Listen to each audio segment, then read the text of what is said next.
Pouvoir agir pour davantage de liberté locale. Eh bien, on va en parler maintenant avec les membres de Territoires Unis. Vous savez, Territoires Unis, une structure qui réunit l'Association des maires de France, la Région de France et l'Assemblée des départements de France.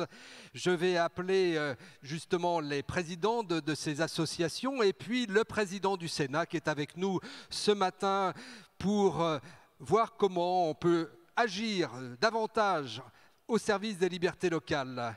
David Lisnard, bien sûr, nous rejoint avec André Léniel pour porter la parole de l'Association des maires de France et président d'intercommunalité.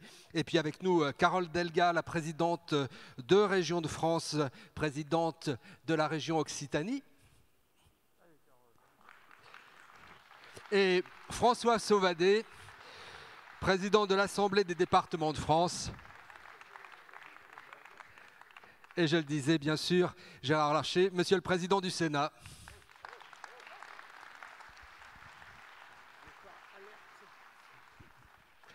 Voilà, prenez place, Madame, Messieurs.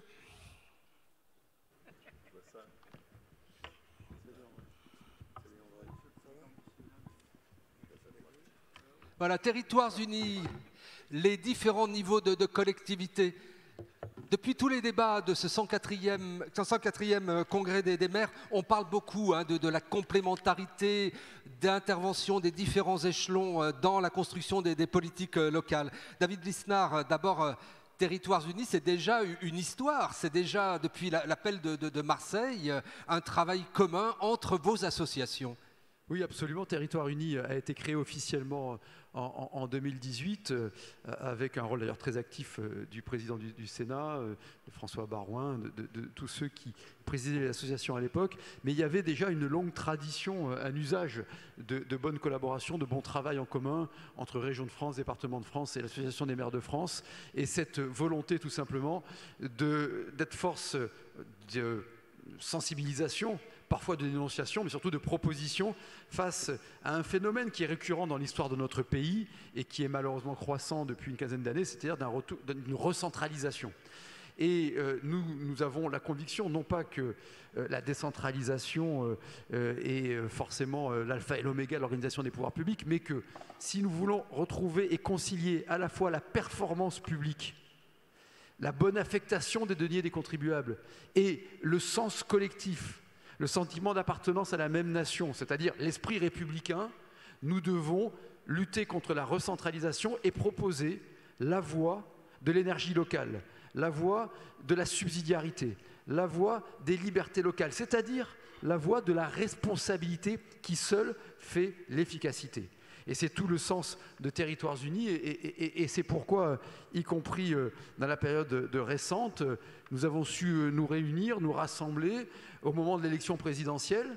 Je crois qu'on a organisé dans ce contexte très particulier, le Covid continuait de prévaloir dans l'agenda politique, la guerre en Ukraine occupait l'agenda médiatique et nous avons essayé dans cette drôle d'élection présidentielle, je ne parle pas de drôle de guerre, eh bien d'organiser un rendez-vous qui fasse honneur à la démocratie et ce fut le cas à Antony où nous avons reçu tous les candidats à l'élection présidentielle, enfin tous ceux qui ont voulu venir, c'est-à-dire je crois 9 sur 11 ou 10 sur 12, je ne sais plus combien il y en avait, et un moment qui était un vrai moment d'échange. On a réussi à définir une plateforme commune, des positions communes pour être force de proposition sur le renouveau nécessaire selon nous des libertés locales.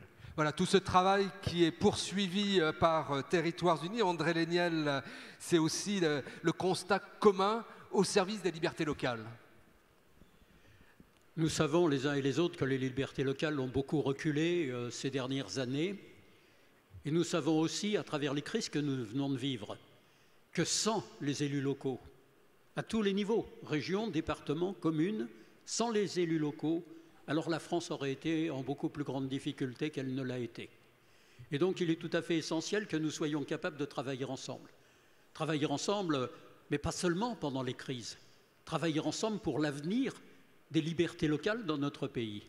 C'est pourquoi les uns et les autres, nous demandons une grande loi de liberté locale qui nous permette de faire avancer le dialogue républicain, qui nous permette de faire que la devise de la République ne soit pas simplement quelques gravures sur les frontons de nos mairies, mais soit une réalité. Et ça passe à travers cette capacité de travail en commun de nos collectivités territoriales. J'ai entendu le gong, donc je ne vais pas aller plus loin. Merci André Léniel. Carole Delga, présidente de Régions de France. Alors Territoires Unis, c'est devenu progressivement cet espace de partage, de préoccupation et parfois aussi de projets communs à tous les niveaux de collectivité. Si on veut être concret, de quelle manière l'échelon régional aujourd'hui est confronté à cette actualité de la hausse des coûts de l'énergie et comment vous répondez, vous, région, à cette situation pour être en mesure de continuer pleinement à exercer vos compétences? Bonjour à toutes et bonjour à tous. Oui, nous avons besoin d'être unis parce que nous faisons toutes et tous partie de l'équipe France, que ce soit les maires, les présidents. C'est pas mal d'être dans l'équipe de France en ce moment. Hein. Oui, mais tout à fait, nous sommes plutôt dans une bonne dynamique. Mais vous savez, les élus locaux, nous avons cela comme caractéristique, c'est que dans les bons comme dans les mauvais jours, nous sommes toujours présents, toujours fidèles pour les Françaises et les Français, pour la République. Alors bien entendu, nous sommes touchés tout particulièrement les régions avec l'explosion des coûts de l'énergie, du carburant, parce que je le rappelle, nous transportons des millions de personnes et donc nous avons une explosion de nos coûts de transport, également dans l'énergie, que ce soit dans nos lycées comme dans nos collèges et dans nos écoles. Et nous avons toutes et tous cette préoccupation que le gouvernement soit bien conscient du choc que nous avons en termes de dépenses de fonctionnement et que nous avons besoin de la solidarité nationale pour que nous puissions continuer à investir. C'est absolument indispensable parce que nous avons besoin, dans ce moment très complexe de baisse de pouvoir d'achat, d'avoir des services publics et d'avoir également un haut niveau d'investissement pour répondre, pour ce qui est de la région, bien entendu, des transports, pour répondre aussi à l'accompagnement des entreprises, mais aussi pour pouvoir répondre à l'accompagnement des communes, parce que les départements, les régions, nous sommes ensemble, bien sûr, pour ce développement dans tous les territoires. Alors, je suis bien sûr régionaliste, mais je suis aussi départementaliste et je suis toujours conseillère municipale. C'est cette union que nous devons faire parce que nous avons un défi de pouvoir d'achat de nos concitoyens, nous avons aussi un défi par rapport au réchauffement climatique et c'est ensemble que nous devons agir et c'est une action qui n'est pas dogmatique, qui est très concrète, qui est au service de la population. Vous savez, quand vous êtes sur le terrain, vous n'avez pas la possibilité de faire de grands discours lénifiants qui sont juste dans la rupture ou dans la révolution ou dans l'affrontement. Voilà, nous sommes conscients que le populisme n'est jamais une solution et que nous devons amener des actes très concrets pour redonner espoir aux Français, pour pouvoir aussi soutenir la création d'emplois et réussir à faire en sorte que notre empreinte environnementale soit moins forte. Des défis communs à relever, mais aussi donc l'actualité des régions, l'actualité des départements. Françoise Sauvadet, vous présidez l'Assemblée des départements de France et vous avez publié un livre blanc de cette Assemblée des départements. Vous appelez à renouer un pacte de confiance avec l'État dans la responsabilité et le dialogue. Si on prend l'actualité des départements, actualité récente, vous appelez plus de cohérence. Il y a eu le dossier dépendance des personnes âgées, hein, où là aussi vous souhaitez prendre toute votre part. Et puis malheureusement, l'actualité dramatique des incendies, de la sécurité, vous ne voulez pas seulement être un financeur. Oui, ben, je crois que vous avez bien résumé. D'abord, je crois qu'on est tous là, les élus, avec une pleine conscience de la gravité de la crise qu'on traverse aujourd'hui. Alors elle nous touche, nos collectivités, mais elle touche d'abord tous nos compatriotes dans leur vie quotidienne.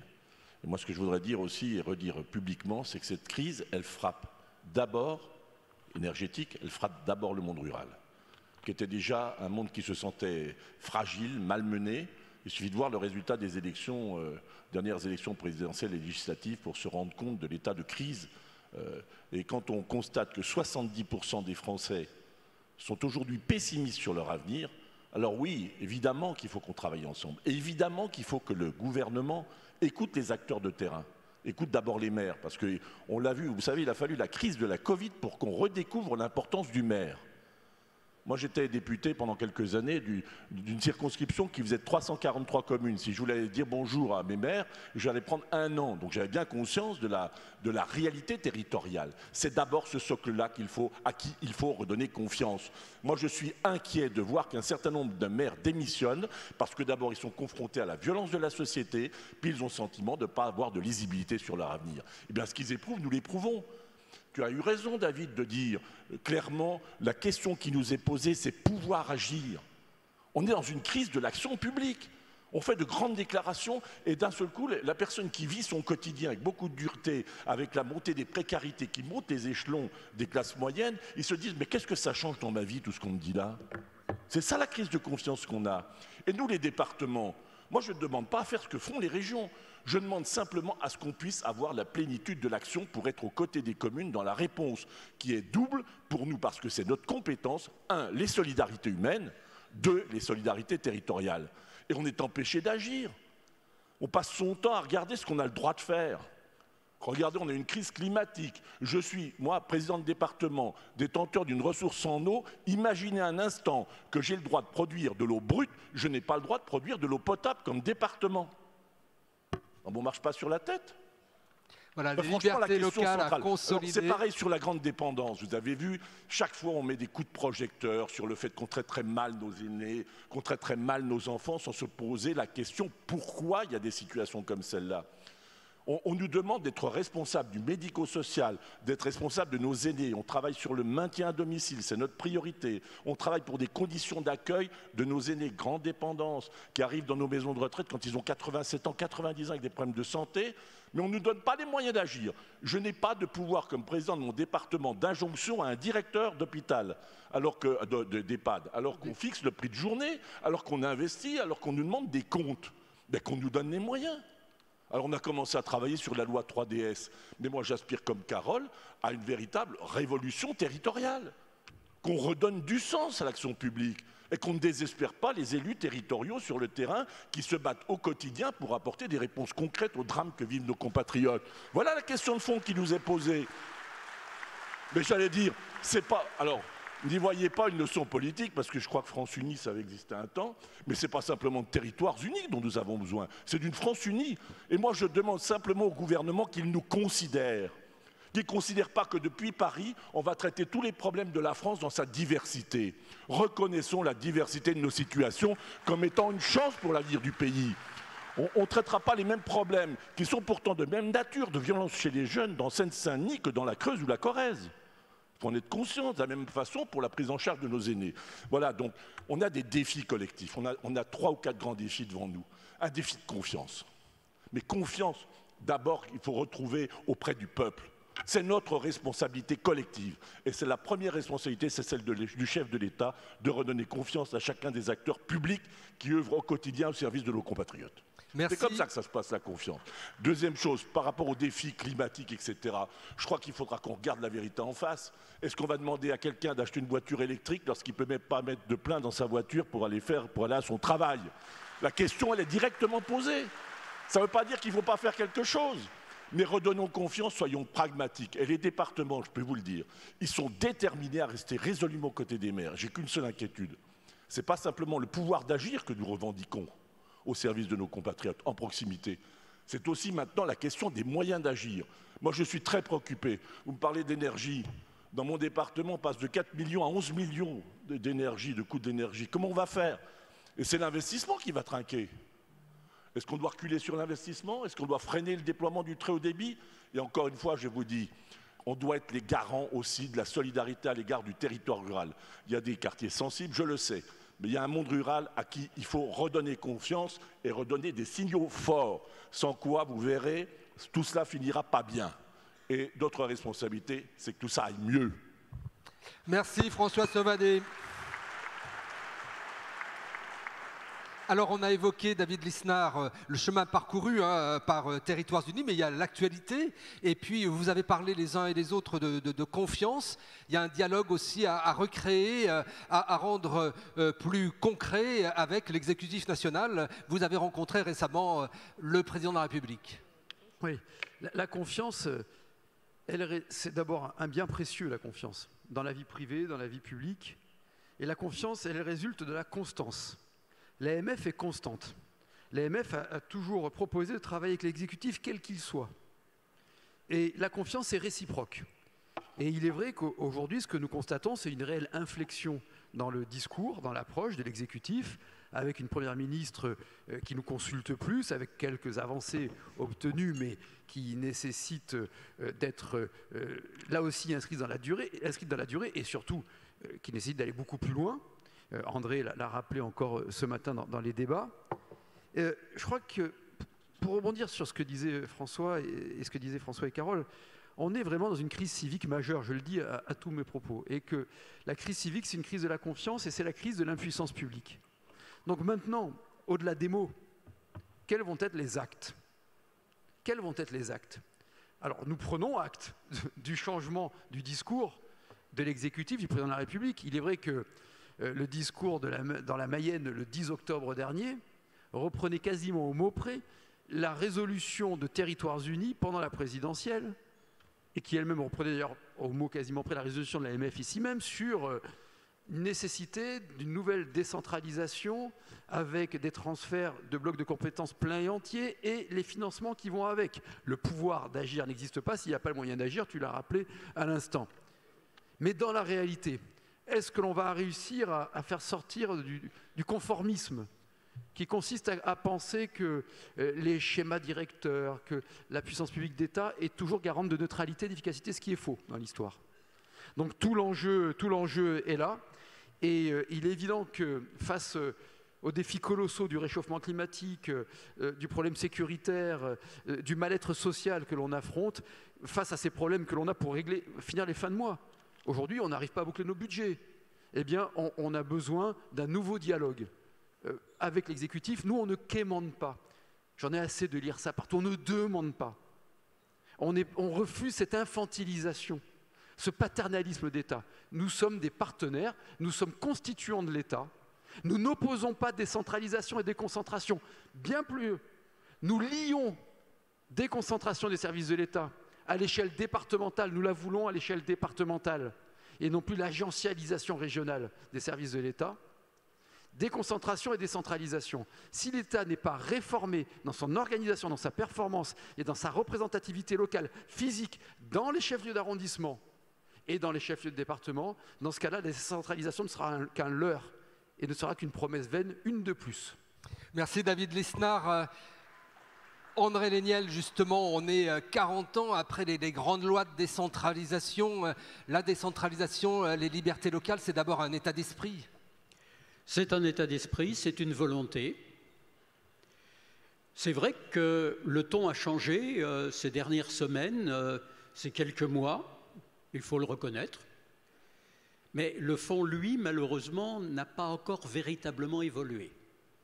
Je ne vais pas revenir sur la loi de finances qui est en cours de débat devant le Parlement, mais c'est une loi de finances de recentralisation, à partir du moment où elle continue la nationalisation de l'impôt et que donc elle met les collectivités territoriales totalement dans la main de l'État.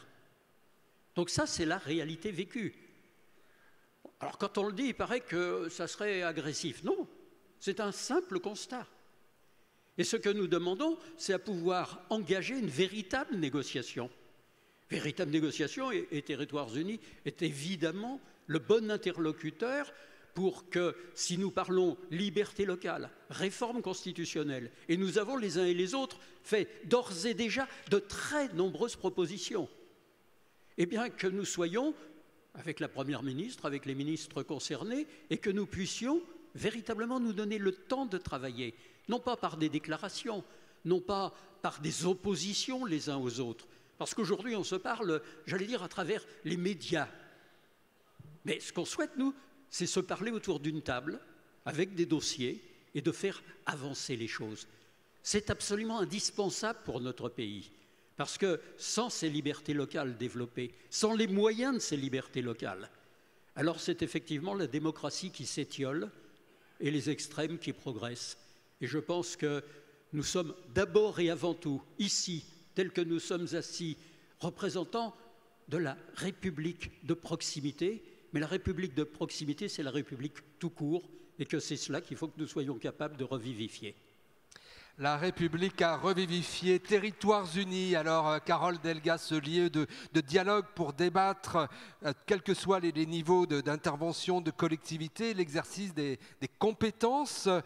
Et vous essayez donc de travailler sur des sujets partagés. Quels sont les sujets d'actualité, peut-être des mois qui viennent, que vous voulez partager ce matin avec nous? Parce que Territoires Unis, ce sont des propositions très concrètes. C'est ce que nous avons fait, par exemple, sur le zéro artificialisation nette. Et là, nous savons qu'avec le Sénat et avec Monsieur le Président du Sénat, nous avons un partenaire vraiment où nous avons la même vision. Le zéro artificialisation nette. Qu'est-ce que nous avons demandé avec David Lisnard? C'est que sur la question de ces documents d'urbanisme, on puisse quand même permettre le développement de territoires ruraux qui ont connu ces 20 dernières années très peu de progression et qu'au contraire, ceux qui ont beaucoup, voire trop construit, fassent plus d'efforts. C'est ce que nous demandons ensemble, Territoires Unis, c'est qu'il puisse y avoir une prise en compte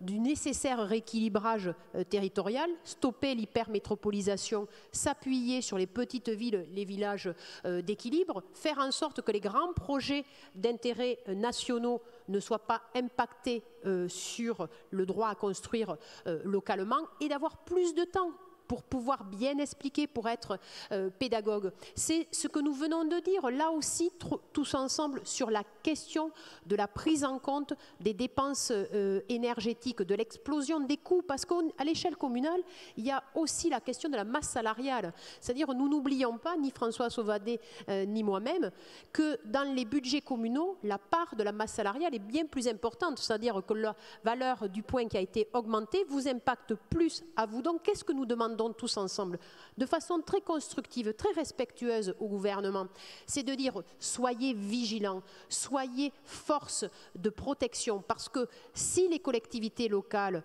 demain ont cette explosion, il n'y a pas un bouclier, une protection, c'est l'investissement qui va être en berne. Et l'investissement qui va être en berne, c'est quoi? C'est moins de services publics, c'est moins de capacité à développer un territoire, c'est moins aussi de travail pour la filière du bâtiment et des travaux publics. Et l'adage populaire, quand le bâtiment va, tout va, c'est un très bon indicateur économique. Et c'est pourquoi nous avons demandé un rendez-vous, et nous l'avions obtenu, début septembre avec Monsieur le Président de la République, que nous allons avoir un nouveau en début d'année et que nous allons continuer à lui indiquer que nous voulons agir, nous voulons servir la France, mais nous avons besoin de moyens juridiques, de moyens financiers. Et il faut en effet permettre à l'échelon local de répondre plus rapidement. Parce que les Français, ils sont fatigués. Ils sont fatigués de réponses qui n'arrivent pas, qui sont trop longues ou qui sont trop complexes. Il faut être réactif, il faut être simple et il faut savoir différencier nos réponses. Parce que la question de la Côte d'Or n'est pas la même question que, par exemple, le département de la Haute-Garonne. Et ce qui se passe à Cannes, eh bien, n'est pas la même chose de ce qui se passe à 5 ans en Bretagne. Nous avons besoin de la différenciation, de la réactivité et nous avons besoin de pouvoir démontrer que nous savons résoudre les problèmes et qu'on peut nous faire confiance. C'est cela la réalité de Territoires Unis, unis sur les lois, le zéro artificialisation nette, sur demain les dispositifs de décentralisation et unis pour porter la réalité de vie et agir de façon forte, de façon rapide et différenciée. Agir de façon forte, rapide, différenciée, pouvoir agir. Alors, du côté des départements, là encore, dans votre riveband, vous disiez, François Sauvadet, qu'il fallait en finir avec des politiques verticales descendantes, avoir des libertés. C'est aussi pouvoir promouvoir, comme vous le voulez, le chef de fila pour certaines politiques, mais aussi se dire que y a des prises de compétences qui peuvent être faites par des départements volontaires. Bref, avoir la liberté d'agir. Oui, c'est exactement ça. Je vous le dis, si on veut retrouver la confiance, il faut qu'on dégage les champs de complexité. Donc on voit bien, sur toutes les politiques dont nous avons la responsabilité, il faut réinventer un véritable chef de fila. Je vous parlais par exemple de la protection de l'enfance. Ça concerne bien sûr le président d'un département ou la présidente, parce qu'il est responsable pénalement de la protection de l'enfance. Mais ça engage aussi le juge pour enfants, ça engage le parquet lorsqu'il y a de la délinquance, ça engage nos associations du champ social. Moi, ce que je revendique, c'est une politique du chef de fila. Dès lors qu'on a une compétence qui nous a été transférée complètement par la loi, nous devons être en capacité de l'assumer, y compris en mettant autour du chef de file les compétences territoriales pour avoir la capacité à agir. C'est ça la dimension du chef de file. Elle reste à construire, parce que tout devient extraordinairement compliqué. Demandez à un maire, il a besoin d'avoir un interlocuteur qui lui dégage le champ de la complexité. On ne va pas tout régler d'un jour. On est dans un vieux pays qui doit aujourd'hui se transformer au moins dans sa conception de l'action publique. Et puis la deuxième chose, c'est effectivement qu'on a des compétences partagées, qu'on nous laisse les exprimer, que le maire commence, lui, qu'il puisse, dans la culture, dans le sport, dans tous les aspects de la vie des personnes, continuer d'assumer son rôle. On n'a pas besoin de schémas, de grands schémas qui nous sont imposés, dans lesquels on doit obligatoirement s'inscrire. Ensuite, dans le département, on a des compétences croisées. Là encore, culture, sport, très haut débit, etc. Laissons-nous agir territorialement, chacun dans notre sphère, pour avancer. Ayons un regard croisé, c'est ce qu'on fait régulièrement au sein de Territoires Unis. Il faut dégager le champ de la complexité pour restaurer le champ de l'action, tout simplement.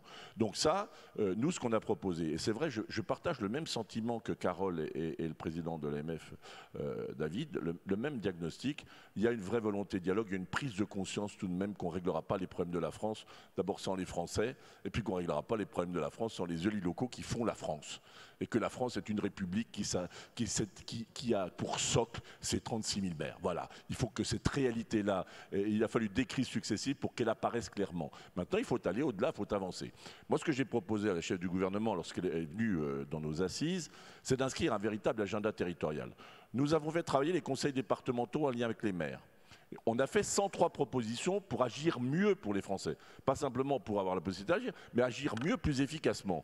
Bon, on va les inscrire dans un agenda territorial en lien évidemment avec nos partenaires. Moi, je ne cherche pas à faire ce que fait la région, je cherche à faire ce que fait le département. C'est déjà pas mal, ça suffit à mon bonheur. Puis qu'au moins, on ait les moyens de le faire. Voilà, donc on a inscrit un agenda territorial. Je vais proposer d'ailleurs au gouvernement, en lien aussi avec Territoires Unis, en lien avec le Sénat, que nous puissions avancer sur les différents sujets qu'on a listés pour agir mieux. Et j'espère qu'on va avancer. Moi, au-delà du dialogue, je partage l'avis de David. C'est bien de dialoguer, mais il faut que ce soit efficace.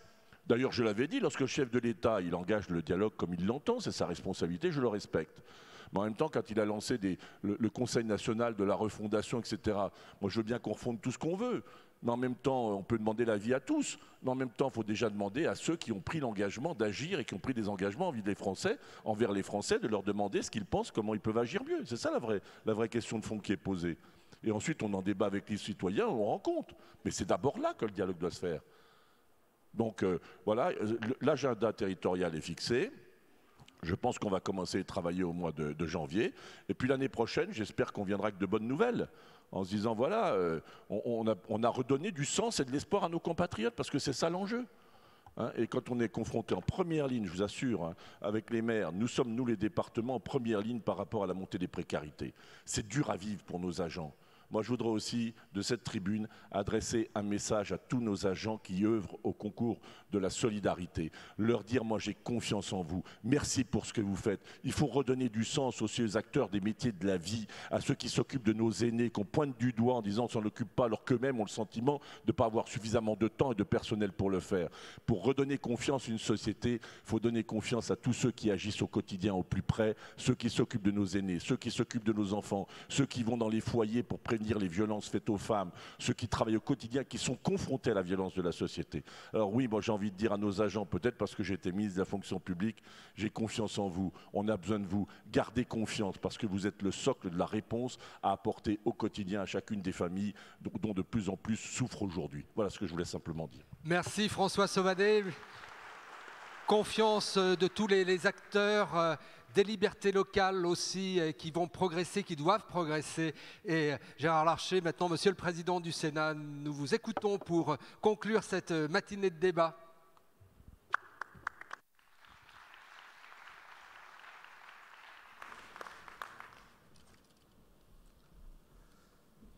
Monsieur le Président de l'Association des maires de France et les présidents d'intercommunalité, cher David Lisnard, monsieur le premier vice-président délégué de l'Association des maires de France, cher Audrey Léniel, madame la présidente de Région de France, chère Carole Delga, monsieur le président de l'Assemblée des départements de France, cher François Sauvadet, mes chers collègues parlementaires, mes chers collègues maires et élus, mes chers collègues.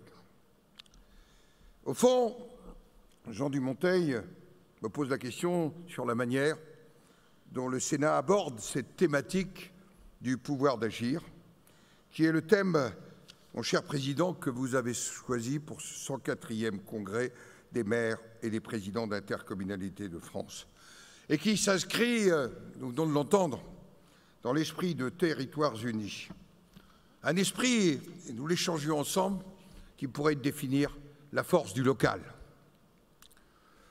Pouvoir agir, une expression qui résume à elle seule à la fois la volonté des élus locaux d'être dans l'action et qui pose la question de la levée des freins, voire des blocages que vous rencontrez, que nous rencontrons pour mener cette action.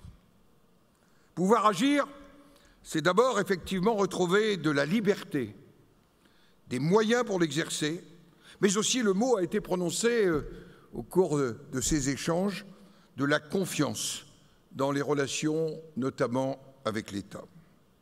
Alors oui, il est plus que temps d'écrire enfin cette grande loi de liberté locale qui permettra de libérer les énergies et d'arrêter de priver progressivement les communes, notamment, de leur liberté d'action. Je souhaite vous lire quelques lignes dans lesquelles, dans notre diversité, je crois nous serons nombreux à nous retrouver. La France profonde est dans nos villes, dans nos villages.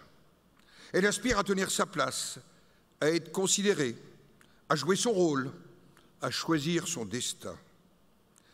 Il est enfin temps de donner aux élus des collectivités territoriales la liberté et la responsabilité dans le cadre de la loi.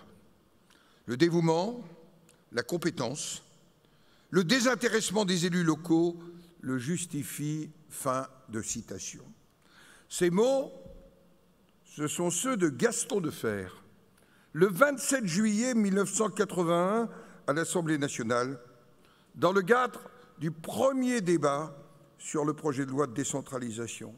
Et j'ai l'impression, dans notre diversité, que 40 années après, ces mots résonnent dans notre actualité et, je l'espère, dans notre futur. Nous n'avons toujours pas réussi à créer de manière pérenne, même si elle a pu exister à certains moments, ce lien de confiance entre l'État central et la République de nos territoires. Ces 35 000 pièces qui forment un grand puzzle et qui fait, au travers de la commune, la petite République dans la grande. Des espoirs réels étaient nés lors de la mise en place de la Conférence nationale des territoires en 2017, rapidement déçus.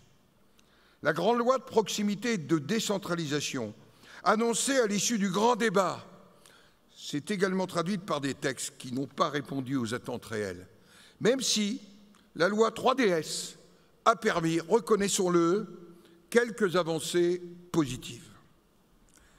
Mais avant de revenir à ce qui pourrait être cette grande loi de liberté locale, de décentralisation, que le président de la République vous a annoncé à tous trois au début de cet automne, permettez-moi quelques mots sur l'actualité du Sénat et notamment l'examen du projet de loi de finances 2023, parce que le fonctionnement aujourd'hui du parlementarisme fait qu'il n'y aura qu'au Sénat qu'on débattra recettes et dépenses des finances des collectivités territoriales.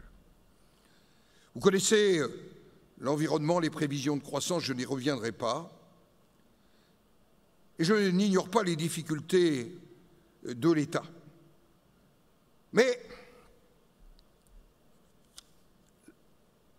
dans sa proposition de projet de budget, l'État voulait être coercitif auprès des collectivités locales, voulant leur faire porter à elles seules la réduction des déficits. oubliant au passage que vous avez l'obligation de présenter des budgets en équilibre, mes chers collègues.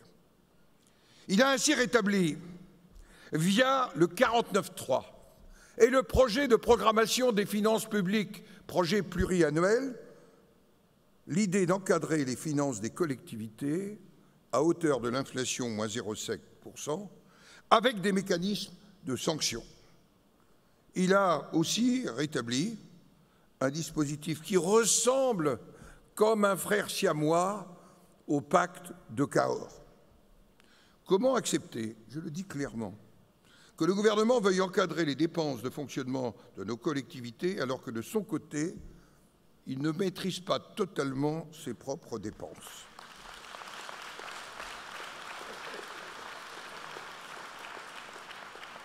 Je sais, et je l'ai encore mesuré lundi matin, que Madame la Première ministre, dans un esprit de sagesse et de confiance à retrouver, a finalement décidé de vous consulter, les associations d'élus, mes chers collègues. J'ai espoir qu'au final, elle entende la demande des élus locaux et du Sénat. Et, je vous le dis, Monsieur le Président, portez ce message au Président de la République en déambulant cet après-midi. Parce que l'occasion de déambuler, c'est aussi de s'écouter, et il faut qu'il vous entende, Monsieur le Président, cet après-midi. J'ai porté ce message moi-même, pour rien ne vous cacher, hier soir, au Président de la République. Nous sommes tous conscients, et je ne pourrais pas avoir de langage, de l'importance de maîtriser les dépenses publiques, y compris au niveau de nos collectivités. Je crois qu'il faut cesser d'avoir une vision verticale en la matière et faire davantage confiance à l'esprit de responsabilité qui nous anime. Vous êtes très nombreux à nous alerter et nous échangions au préalable ce matin sur le sentiment des trois présidents, et André Léniel me le glissait à l'oreille ici même. Vous êtes très nombreux à nous alerter. Et je l'ai vu encore, chère Carole Delga, dans votre région, vendredi dernier, dans les Pyrénées-Orientales, sur vos difficultés à faire face à la hausse des coûts de l'énergie. Je rappelle que les coûts de l'énergie, c'est en moyenne pour les communes 4,2% du budget de fonctionnement. En moyenne. Ça veut dire que d'un côté au plus bas, c'est 3, parfois c'est 8, selon la nature des bâtiments, des mesures prises antérieurement. Et qu'envisager des fermetures, des réductions d'horaires, d'espaces culturels, de piscines, de l'éclairage, sans parler de l'envol des coûts que vous connaissez bien, notamment régions et départements, des coûts de la restauration scolaire, vous aussi. Je sais qu'il y avait une note des services de l'État qui attesterait des perspectives financières favorables pour les collectivités locales en 2023 et qui n'avait identifié, dans une forme de strabisme convergent, que 500 communes en difficulté. Eh bien, je vous le dis, je crois que c'est une erreur de vision de la part des services de l'État et qu'il est temps de leur apporter les lentilles correctives pour leur dire la réalité de nos collectivités territoriales. Certes, la DGF augmentera de 320 millions, mais face aux 770 millions de coûts de l'inflation pour les communes, nous sommes encore loin du compte.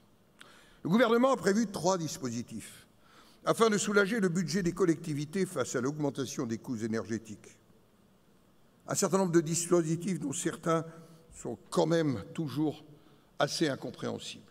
D'abord, le plus clair, le bouclier tarifaire, reconduire 2023 pour les communes de moins de 10 équivalents temps plein et dont les recettes sont inférieures à 2 millions, peuvent bénéficier du tarif réglementé d'électricité. Cela leur permettra de voir la croissance limitée à 15%. Le gouvernement nous a proposé la mise en place d'un amortisseur électricité pour les communes et leurs groupements ne bénéficiant pas du tarif réglementé, qui doit limiter la hausse des factures d'électricité, prenant en charge 50% des surcoûts au-delà d'un prix de référence. Enfin, la reconduction du filet de sécurité voté par le Parlement cet été. En l'espèce, et je vous invite, si vous n'avez rien à faire cet après-midi, mais vous êtes ici, mais ce soir, à venir au Sénat, entendre le débat sur le sujet, notamment de la mise en place d'un bouclier tarifaire énergétique qui soit simple, compréhensible et pour toutes les collectivités territoriales de notre pays. Qu'est-ce que nous proposons? De supprimer tous les critères d'éligibilité relatifs à l'épargne brute ou au potentiel financier afin d'ouvrir le dispositif à toutes les collectivités. Deuxième des choses, d'abaisser le seuil d'intervention de l'État. La prise en charge à hauteur de 50% par l'État interviendrait dès que la hausse des coûts de l'énergie dépasse 40% de l'augmentation des recettes des collectivités et non 60% comme le proposait le gouvernement. Ces apports du Sénat, sous réserve qu'ils soient repris dans la dernière lecture à l'Assemblée nationale, qui se fera sous 49.3, permettront de venir en aide à l'ensemble des communes et d'être ainsi plus justes face à l'évolution des coûts énergétiques.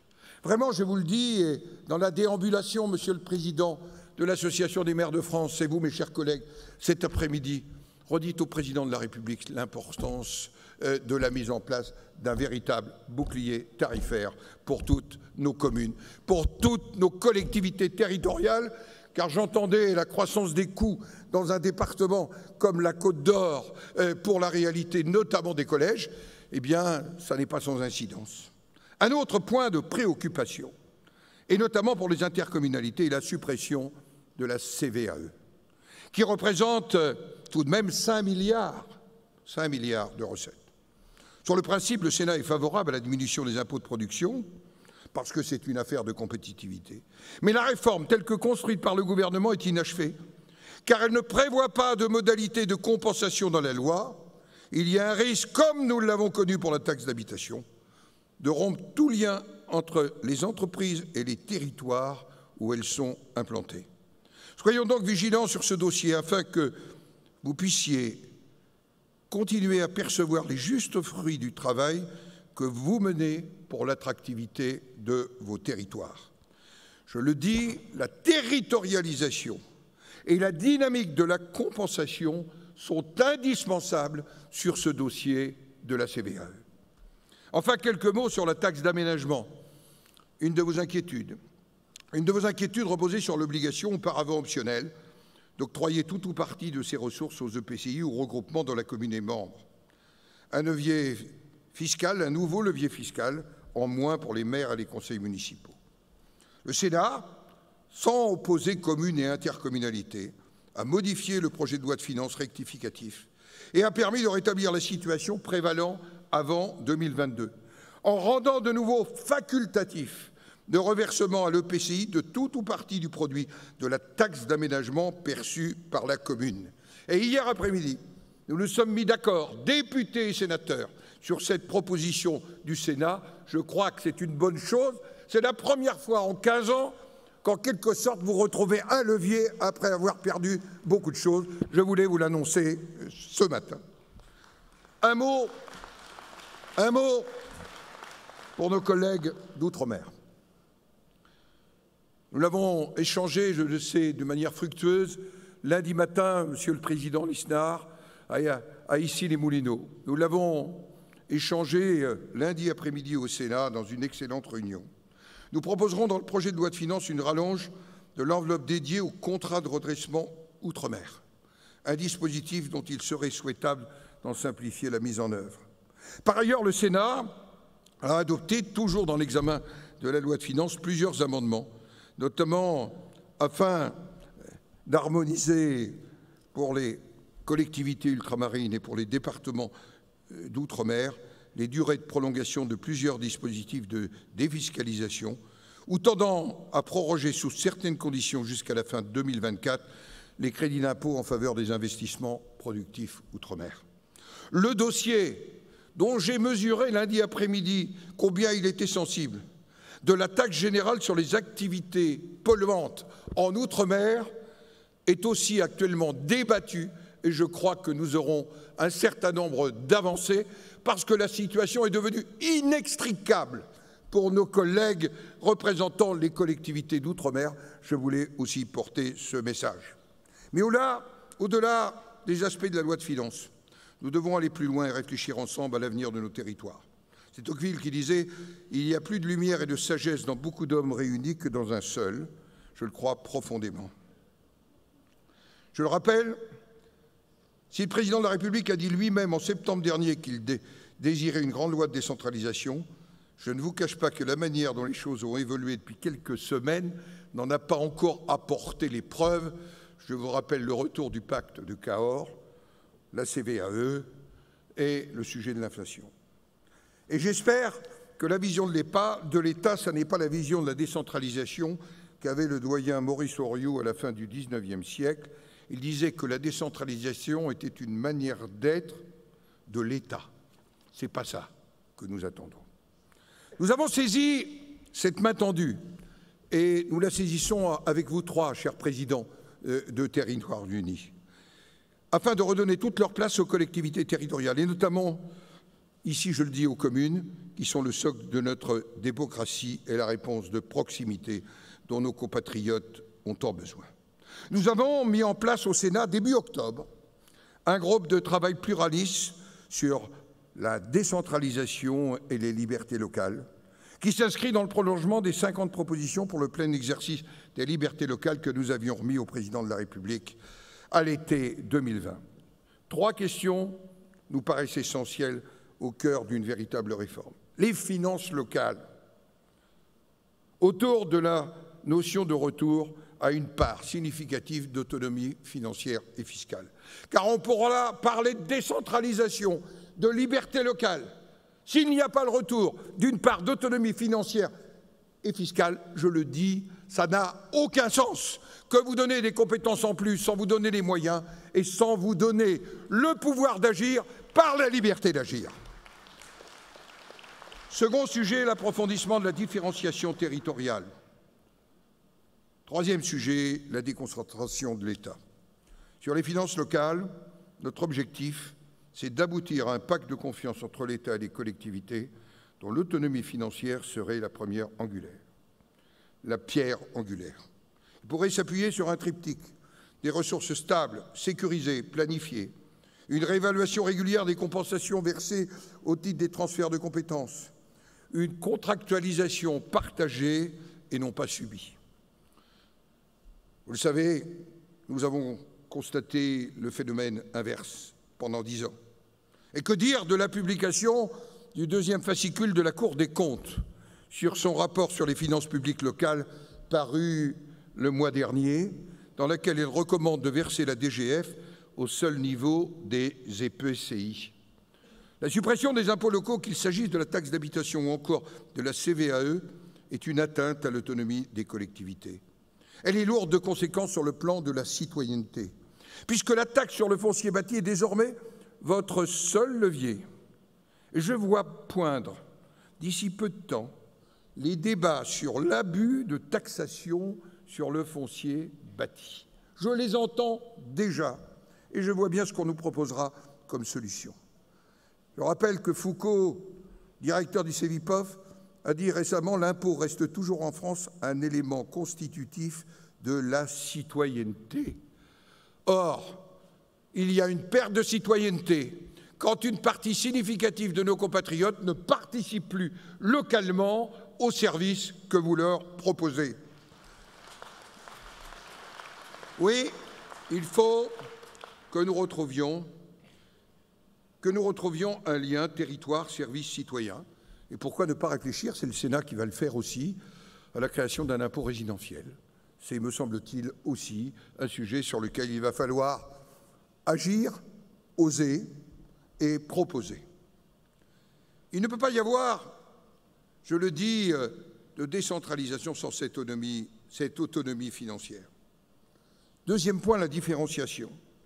Il est impératif d'aboutir à l'application véritable du principe de subsidiarité, Monsieur le Président, qui est la meilleure manière de conjuguer proximité et efficacité. Alors, nous avons, pour travailler tout cela, dans notre groupe de travail, 3 rapporteurs, 2 rapporteurs thématiques que vous connaissez bien, Françoise Gatel, que je vois ici, Mathieu Darnaud, sénateur de l'Ardèche, le président de la Commission des lois, et naturellement le rapporteur général du budget et le président de la commission des finances du Sénat, parce que je pense qu'il est essentiel que nous fassions des propositions. De même, il faudra que nous soyons encore en proposition sur un sujet que je vois revenir avec une régularité. Est-ce que la compétence eau et assainissement ne doit pas être dans les compétences optionnelles des collectivités territoriales? Ça me paraît extrêmement important, car c'est la nature différente des territoires. La réalité dans les Pyrénées-Orientales, Madame la Présidente, est différente de la réalité dans les Deux-Sèvres ou dans le département des Yvelines.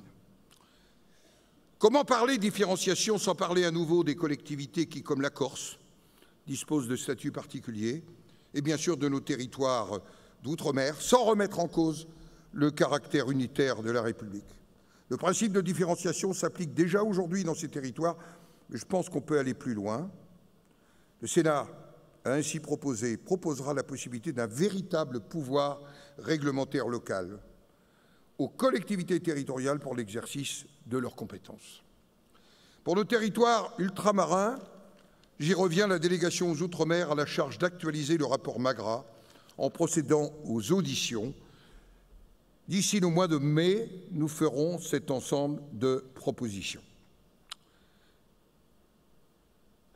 Mais la véritable réforme attendue, c'est d'abord de permettre aux collectivités d'exercer pleinement les compétences qui leur sont dévolues.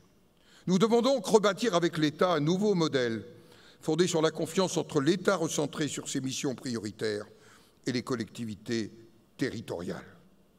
Un nouveau modèle qui soit moins descendant et qui redonne la main aux élus locaux. On a beaucoup parlé du lien maire-préfet.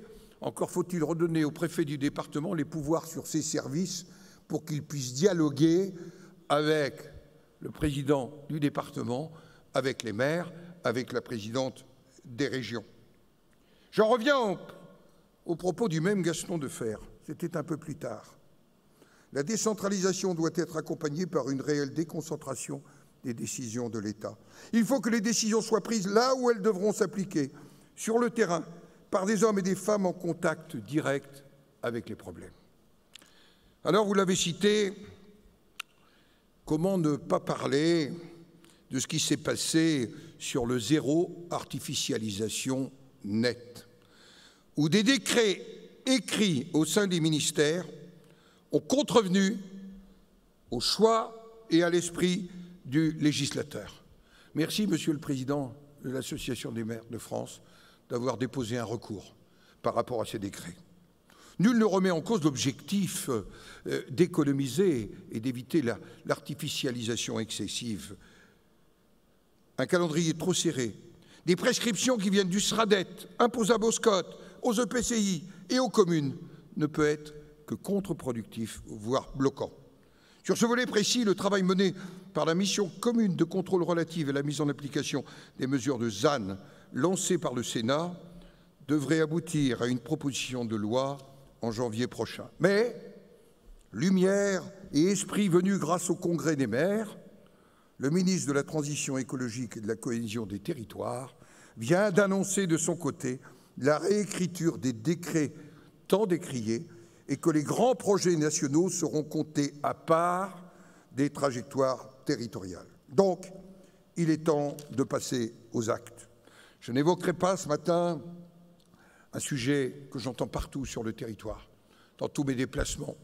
C'était dans le Lot-et-Garonne il n'y a pas longtemps, dans le Puy-de-Dôme il n'y a pas longtemps, ou en Seine-et-Marne.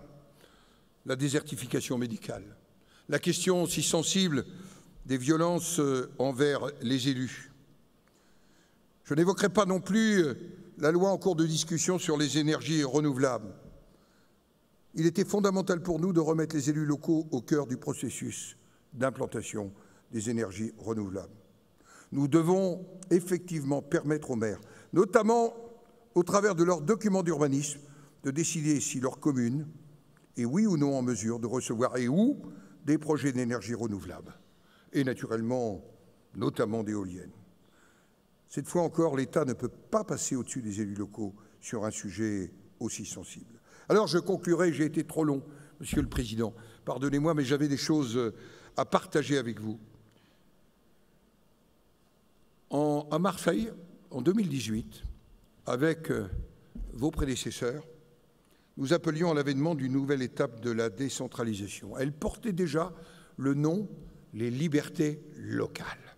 Je crois que cette notion de liberté locale, ce n'est pas une réponse en quelque sorte corporatiste des élus territoriaux, car je pense vraiment que sans ces libertés locales, sans les 35 000 communes de ce pays, les 101 départements et l'ensemble des régions de métropole et d'outre-mer et nos collectivités territoriales, notre pays ne pourra pas retrouver la confiance, ne pourra pas faire communauté nationale au singulier, donc retrouver l'unité et se redresser. Nous sommes, j'allais dire, le socle nécessaire pour redresser la République. Vive la commune, vive la République et vive la France!